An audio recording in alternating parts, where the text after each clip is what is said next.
Good morning, नमस्कार बच्चों, आप सबका स्वागत है आज की वीडियो में।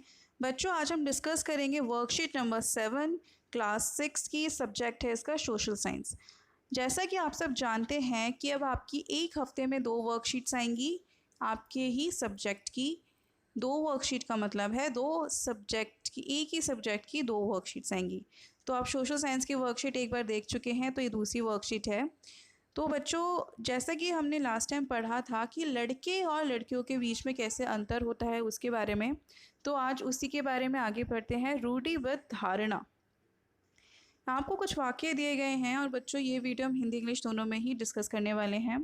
आपको यहाँ पे कुछ सेंटेंसेस दिए गए हैं, जैसे कि लड़के रोते नहीं हैं, लड़की अच्छा खाना बनाती हैं, लड़कियों को घर का काम आना ही चाहिए, पढ़ाई का नहीं, गांव के लोग अच्छी अंग्रेजी नहीं बोल पाते, दिव्यांग व्यक्ति को अधिक देखभाल की ज़रूरत होती है। तो ये जो है, क्या उपयुक्त वाक्य सभी सत्य हैं? नहीं, ये क्या है, रूढ़िवाद धारणा है कि लड़कियां पढ़ नहीं सकती हैं, उनको घर का काम करना चाहिए, खाना बनाना आना चाहिए। लड़के कभी रोते नहीं हैं, क्या उन्हें दर्द नहीं होता है? क्या लड़कियां पढ़ाई नहीं कर सकती हैं? नहीं ना, ये सब गलत है। तो ये क्या है बच्चों, ये सब हमारी रूढ़िवाद धारणा है कि ये जो है चलता आ रहा है कि लड़के ये काम करेंगे, लड़कियां वो काम करेंगी। गांव के लोगों देख के बोल देते कि अनपढ़ है, या फिर इसको हिंदी इंग्लिश नहीं आती होगी। तो हम लगातार ये सुनते रहते हैं कि लड़के ऐसे होते हैं, लड़कियां ऐसी होती है। समाज की इन मान्यताओं को हम बिना सोचे समझे मान लेते हैं, हम विश्वास कर लेते हैं और हमारा व्यवहार इनके अनुसार ही होना चाहिए। हम सभी लड़के और लड़कियों से उसकी छवि के अनुरूप देखना चाहते हैं। तो बच्चों, जब हम सभी लोगों को एक ही छवि में बांध देते हैं और या उन्हें उनके बारे में पक्की धारणा बना लेते हैं, तो उसको हम रूढ़िवाद धारणा कहते हैं। इंग्लिश में जिसको हम कहते हैं स्टीरियोटाइप। मतलब किसी भी व्यक्ति की एक सोच बना लेना कि उसके सामने एक छवि की गांव से है तो आपका गांव पता चलता है, कोई गांव से है तो उसके बारे में देख के एक इमेज बन जाती है ना। अगर आपको पता चल जाता है कोई शहर से, कोई बाहर से आए तो उसके बारे में इमेज बन जाती है। लड़का है तो लड़का कोई देखता है, अरे लड़का है तो इसका ये इमेज। तो हम क्या करते हैं कि सबकी एक छवि बना लेते हैं, और ये जो छवि बनती है उनके बारे में पक्की धारणा वाली, इसको कहते हैं स्टीरियोटाइप, मीन्स रूढ़िवाद धारणा। इस प्रकार की धारणाएं हमें प्रत्येक इंसान को एक अनोखे और अलग व्यक्ति की तरह देखने नहीं देती है, रोक देती है। हम देख नहीं पाते कि उस व्यक्ति के कुछ खुद के गुण भी हो सकते हैं, क्षमताएं भी हैं जो कि उसको दूसरों से अलग करती है। यहाँ पे नीचे आपको कुछ शब्दों दिए गए, उनको देख के आपको बताना है जो रूढ़िवाद धारणा इनसे होती है। पश्चिमी कपड़े, तो हमारे मन में आता है वेस्टर्न क्लोथ्स को देख के कि असभ्य होते हैं, है ना। फिर उसके बाद है गांव वाले, पढ़े लिखे नहीं होते हैं, ठीक है, अनपढ़।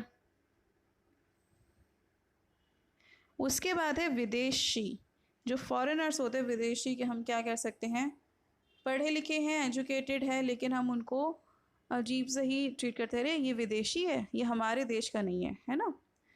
और उसके बाद नीचे आपको दिया गया है दूसरा प्रश्न, लड़के और लड़कियों से जुड़ी किन्हीं 4 रूढ़िवादों की धारणाओं को लिखें। तो बच्चों, इनमें से जैसे कि लड़के रोते नहीं है, एक धारणा ये हो गई। लड़कियों के बारे में वो खाना बनाती है, घर के काम करती हैं, तो ये लड़कियों के बारे में धारणा हो गई।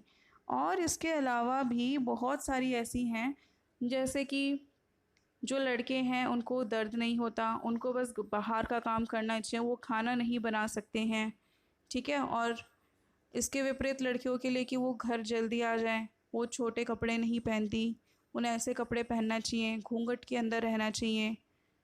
तो ये सब क्या है, रूढ़िवाद धारणाएं हैं जो लड़के और लड़कियों के लिए होती हैं। अब इस वर्कशीट को बच्चों एक बार इंग्लिश मीडियम में देख लेते हैं। हाँ जी बच्चों, तो आज का टॉपिक क्या है, stereotypes means when we fix people into one image then we create stereotype, की ये इस तरीके का है। तो क्वेश्चन है आपके, write some example of stereotype seeing the flowing words. Western clothes को देख के आपके मन में क्या आता है, व्हाट इज़ अ स्टीरियोटाइप, क्या आता है? Western clothes means which are not traditional, not good for Indian style and short clothes हो गए, ट्रेडिशनल के माइंड से शॉर्ट क्लोथ्स से आते हैं माइंड में कई बार। Villagers who are not educated, so uneducated या इलिटरेट लिख सकते हैं, जो कि अनपढ़ हैं, ठीक है। फिर उसके बाद है फॉरेनर्स। फॉरेनर्स के बारे में क्या आता है कि they do not belong to our country, हमें इनके साथ ऐसा बिहेव करना चाहिए। एंड उसके बाद 4 स्टीरियोटाइप्स बताने हैं आपको बॉयज़ एंड गर्ल्स के बारे में। तो आप लिख सकते हैं बच्चों, जैसे कि बॉयज़ का है दे डोंट क्राई, और दूसरा है दे डोंट कुक, कि वो खाना नहीं बनाएंगे। लड़कियों के लिए उसके opposite they can cook, they should know house hold work, should not study, focus on studies. And boys के बारे में they should not do house hold work and should focus on studies. तो इस तरीके से 4-5 पॉइंट्स आपको लिखने हैं कि बॉयज़ और गर्ल्स के बारे में, ठीक है बच्चों। तो यही थी हमारी आज की वर्कशीट जिसमें हमने स्टीरियोटाइप के हम डिस्कस किया है। Thank you so much for watching this video. Next video में फिर से मिलेंगे। Thank you.